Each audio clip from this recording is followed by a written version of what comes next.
ये है दिल्ली दर्पण।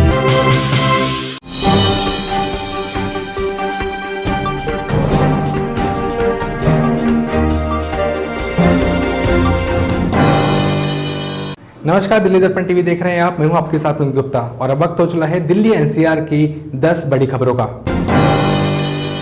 देश में कोरोना मरीजों का आंकड़ा 5.5 लाख के करीब पहुंच गया है।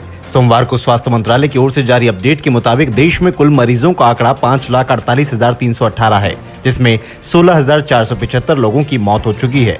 अब तक 3,21,000 से अधिक मरीज ठीक हो चुके हैं, जबकि एक्टिव केस की संख्या 2,10,000 है।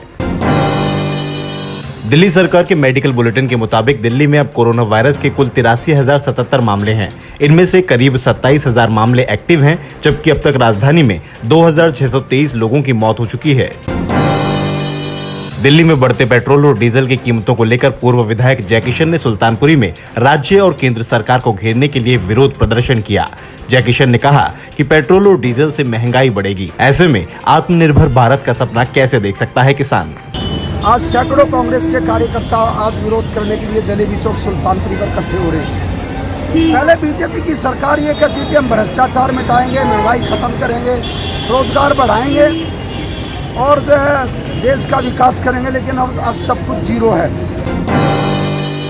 केंद्रीय गृह मंत्रालय ने दिल्ली में कोरोना वायरस को देखते हुए घर घर की जाने वाली स्क्रीनिंग पर रोक लगा दी है। गृह मंत्रालय ने अपनी समीक्षा के बाद पाया है कि पहले कंटेनमेंट जोन के सभी घरों की स्क्रीनिंग और जीरो सर्वे को प्राथमिकता दी जाएगी। केंद्रीय गृह मंत्रालय के निर्देश के बाद ही दिल्ली सरकार ने दिल्ली के सभी 35 लाख से ज्यादा घरों की 6 जुलाई तक स्क्रीनिंग के आदेश दिए हैं। दिल्ली के कोरोना अस्पतालों से शव ले जाकर अंतिम संस्कार करने वाली संस्था के संस्थापक को कोरोना हो गया है। शहीद भगत सिंह सेवा दल के संस्थापक जितेंद्र सिंह शंटी परिवार कोरोना पॉजिटिव हो गए हैं। वो अब तक 216 से अधिक शवों का अंतिम संस्कार करा चुके हैं। कोरोना वायरस के चलते राजधानी दिल्ली की हालत दिन ब दिन बदतर होती जा रही है। दिल्ली हाईकोर्ट ने प्रदेश की बिगड़ती हालात को देखते हुए सभी लंबित मामलों की सुनवाई फिलहाल टाल दी है। हाईकोर्ट के आदेश के मुताबिक जिन मामलों की सुनवाई 1 से 15 जुलाई के बीच होनी थी, उसे अब 26 अगस्त से 9 सितंबर के बीच सुना जाएगा। हालांकि हाईकोर्ट ने साफ किया है कि इस दौरान महत्वपूर्ण और अति महत्वपूर्ण मामलों से जुड़ी सुनवाई वीडियो कॉन्फ्रेंसिंग के जरिए की जाएगी।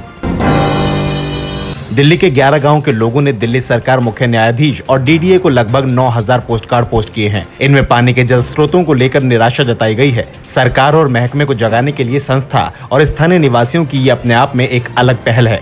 सरकारें नालियां तो बना देती है, सड़कें बना देती है, पर इस चीज पे ध्यान नहीं देते कि उन नालियों का पानी तालाबों में जा रहा है। सरकार का पूरा फोकस होता है कॉलोनियों की तरफ। वे कॉलोनियां पक्की भी नहीं है, अभी नियमित भी नहीं है, वहाँ पे सीवर डलवा दिए, सब कुछ डेवलपमेंट करा रहे हैं, मगर जो गांव के हम जो मूल निवासी है, जो दिल्ली में रहते हैं, उनकी तरफ कोई विकास नहीं है।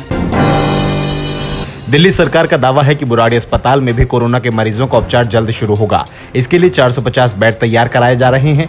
हर सप्ताह 150 बेड तैयार किए जाने हैं। बताया जा रहा है कि बुराड़ी अस्पताल में कोरोना का उपचार शुरू कराने के लिए अब तक 38 मेडिकल ऑफिसर तैनात किए जा चुके हैं।